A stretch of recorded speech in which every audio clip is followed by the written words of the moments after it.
In this presentation, we will be discussing the habitability of Titan, and I am Lacey Eden, and I will introduce you to Titan. So let's start with what is Titan? It is the largest of 8 moons to orbit around Saturn and is the second largest moon in the entire solar system. It's about 50% wider than Earth's moon with a radius of 1,600 miles. And it was first discovered in 1655 by Christian Huygens and was named after the Greek mythology Titans. To the bottom right is a size comparison between Titan, which is the yellow one, the moon, which is above, and Earth. Titan is about 759,000 miles away from Saturn, and Saturn is about 886 miles from the sun. Titan has a similar tilt to Saturn and it orbits around Saturn's equatorial line. It takes about 16 days to orbit around Saturn, and Saturn takes 29 Earth years to orbit the sun. This means that seasons on Titan last about 7 Earth years. There have been a couple previous missions that have explored Titan, and these missions have given us some insight as to what Titan may be like in terms of atmospheric and general composition that has been used in the debate as whether or not Titan could be habitable. Voyager 1 is one of the most notable because of its close encounter with Titan, which came in 1980 when it came within 4,394 kilometers from Titan. Visually, though, Voyager only observed an orange ball of thick atmospheric smog, but the close proximity allowed data such as atmospheric pressure and temperature to be taken. The Cassini-Huygens mission to Saturn actually landed on Titan in 2005, and this was a 30-year mission just exploring Saturn and its moons and rings, and it actually revealed land composition very similar to that of Earth, and to the right is a picture from that mission. We'll start with the composition of Titan. Titan is composed of 5 layers from the core to the surface, each layer predicted by the Cassini mission. The first layer is the core. It's a mixture of silicate rock and ice, and extremely cold, but other than that, not much is known about it. The second layer is an ice shell surrounding the core. It acts as a barrier between the global subsurface ocean, which is the third layer, and the core. The third layer is the liquid water ocean. It encapsulates the entire moon and is completely under the surface of the moon. The fourth layer is an ice shell crust around the moon. This ice shell crust acts as rockwood on Earth and helps to define many of the physical features on the surface of the moon. And finally, there is a thick, dense atmosphere surrounding the moon as well. On the moon, there are several geologic processes, one of which is erosion. Erosion is caused by both rivers and wind on Titan. Erosion creates plateaus and ravines, as well as causes the dunes near the equator. There are also cryovolcanic eruptions on Titan, which release water and ammonia and other hydrocarbons into the atmosphere, as well as cryomagma, which is a mixture of water and ammonia as well, and it freezes shortly after eruption, helping to form mountains and other physical features. Lastly, mountains are believed to be formed by a process similar to tectonic motion here on Earth. It's a result of tidal heating, changing the thickness of the crust and forming cracks in the crust and uplifting mountains similar to sublimation of tectonic plates. All of these geological processes help to form the geology of Titan. Titan has many lakes and rivers, all composed of liquid hydrocarbons, help to form plateaus and ravines. There are also impact craters formed from meteorites crashing into the surface. There are cryovolcanoes and ice mountains, and cryovolcanoes help to form the ice mountains, as well as similar motions to tectonic motion and tidal heating to uplift ice mountains on the surface of Titan. There are also plains and dunes as a result of erosion. The dunes are composed of some unknown organic material, which was discovered that is formed as a result of solar radiation. Hi, my name is Nathan Lasher, and this is my part of the presentation on tidal heating and the presence of liquid water on Titan. As mentioned earlier and found through the Cassini-Huygens mission, the approximate surface temperature on Titan is around 94 Kelvin. But 94 Kelvin is equivalent to around negative 290 degrees Fahrenheit, making Titan significantly colder than the Earth. Despite the freezing surface temperature, there is the evidence and the potential of a global subsurface liquid water ocean on Titan. But how is the presence of liquid water under the surface possible given the freezing cold temperatures on Titan? The potential presence of liquid water is because of tidal heating. Tidal heating is the dissipation of heat into the surface of a moon due to the changing gravitational and tidal forces. The changing gravitational and tidal forces are because of the varying distance between Saturn and Titan. Due to Titan's elliptical orbit, the distance between Titan and Saturn is constantly changing. When Titan is closer to Saturn, the moon stretches more than it would when it is further from Saturn and therefore less stretched. This constant change in gravitational force stretches Titan, resulting in greater tidal forces, creating internal friction and heating of the moon's core. The heat resulting from tidal heating warms Titan enough for the potential of a subsurface liquid water ocean on Titan. There is evidence of a subsurface liquid water ocean on Titan that could be a potential source of life in the solar system other than on Earth. Thanks to the Cassini-Huygens missions and their findings on tidal heating experienced by Titan, there is evidence to believe that the interior of Titan is flexible, meaning that there is a liquid water layer under the surface. Scientists think that this liquid water layer or subsurface liquid water ocean exists because of the way Titan stretches with Saturn's gravitational pull. However, other than just being a water mixture, it could potentially be a water-ammonia mixture. There is evidence of a water-ammonia mixture as Cassini has located the presence of cryovolcanoes on Titan. These cryovolcanoes release ammonia, methane, and water into Titan's atmosphere.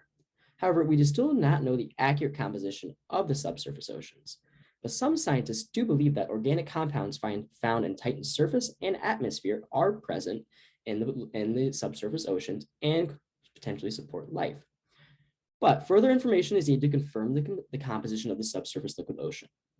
Still, the presence of liquid water allows us to be optimistic that there's the potential for life. Hello, my name is Andrew Zierath. I'm a third-year food science major here at UW-Madison. Titan's atmosphere reaches approximately 1,500 kilometers above the surface and has an atmospheric mass of 6.25 times 10 to the 18 kilograms. Its major components are molecular nitrogen, methane, and molecular hydrogen. Molecular nitrogen is in the highest abundance at approximately 90 to 97% of the atmosphere, with methane being the second most abundant species at approximately 0.5 to 8% of the atmosphere, depending on where you are altitude-wise. The atmosphere also contains traces of hydrocarbons, nitriles, oxygen compounds, thiolins, and other species. These exist in this layer called the haze, which primarily exists in the stratosphere.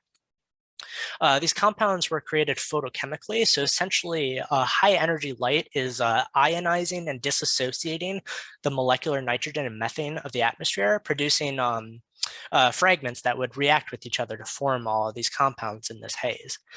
This process has been going on for so long that the haze is actually oversaturated and it's just constantly drizzling these oily compounds, which is an interesting weather phenomenon. The haze also plays a major role in determining the temperature of the atmosphere and the surface. The haze actually absorbs approximately 1/3 of solar radiation and reflects another 1/3. And in total, only about 10% of solar radiation is actually absorbed by the surface. And if we look, we can see right below the stratosphere, right below the haze, we actually have much lower temperatures than right above the stratosphere and above the haze. And that's because this haze layer is absorbing all the radiation and the energy. The haze does not absorb infrared light, but the infrared light passes through and ends up mostly reflecting off of the surface of Titan. But for the most part, the haze produces an anti-greenhouse effect because it allows this radiation and its heat to escape the lower areas of the atmosphere while continuing to block most solar radiation. We believe that the haze may provide nucleation sites for ethane or methane clouds to form. Voyager data suggested that methane clouds and rain should have a high tendency of forming and should be prevalent everywhere on Titan. However, we do not see persistent and thick clouds. We have observed many clouds. We've observed permanent ethane clouds that appear very misty, as well as many sporadic and thick methane clouds. However, for the most part, researchers simply do not know all the specifics behind the formation of clouds on Titan. Observations show that cloud activity may just be irregular. Huygens data suggests that frozen methane may fall from the atmosphere below the haze layers, and this would melt before reaching the surface, producing a moderate drizzle, so another weather phenomenon on Titan. In addition, it's theorized that where methane relative humidity is 80%, a liquid solution of nitrogen dissolved in methane could saturate the atmosphere, leading to a methane-nitrogen liquid condensate. This could produce a planet-wide drizzle. In addition, in this same atmospheric condition, unstable convection currents may cause the formation of incredibly dense clouds that could have torrential methane rain. It's also believed that these cloudy regions can actually migrate across Titan, producing a lot of local flooding, which is where the methane lakes on Titan come from. However, we know that the methane does not stay in these lakes. It either re-evaporates or is absorbed below the surface. So all things considered, is Titan habitable? Liquid water is one of the first things we look for, and we're pretty sure that there's a subsurface ocean of water due to tidal heating. Titan also has ice mountains and cryovolcanoes, probably also due to tidal heating. So even though Titan doesn't have plate tectonics, there could be something similar going on that serves essentially the same purpose.